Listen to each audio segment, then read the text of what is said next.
which accounting method makes more sense to you, the old method or the new? Johnny, I think you know a lot more about it than I do. So if I were asked to answer that question, I'd probably call you up and say, what should I say?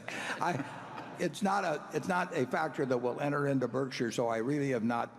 I mean, I've heard just a little bit about that accounting standard, but I really don't know anything about it. Charlie? It's not a big deal, Warren. Yeah, well, I know that.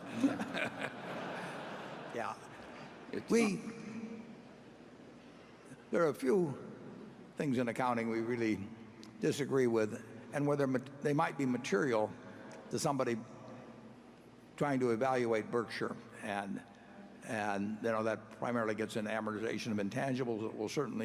It certainly gets into realized capital gains and that sort of thing, and we will go to great lengths to try to tell our partners, basically, not all of whom are accounting experts or anything, and we will try to make clear to them at least what our view is, the same way as if I had a family business and I was talking to my sisters or something about it. But unless it's material, we'll probably stay away from trying to opine on any new accounting standards. If it's material to Berkshire, we'll go to great lengths to at least give our view. Charlie? Well, I certainly agree with that.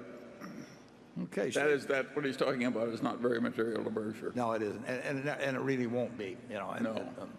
Some of these others are those, and we will bring those up as they come up. We are reporting $400 and some million less in our earnings than if Precision Cast Parts had remained a public company. Well, is Precision Cast Part, I mean, are the earnings less real? Is the cash less real? Is anything? Because it's moved the ownership? I don't think so. And I want to convey that belief to shareholders, and they can debate whether it's right or wrong.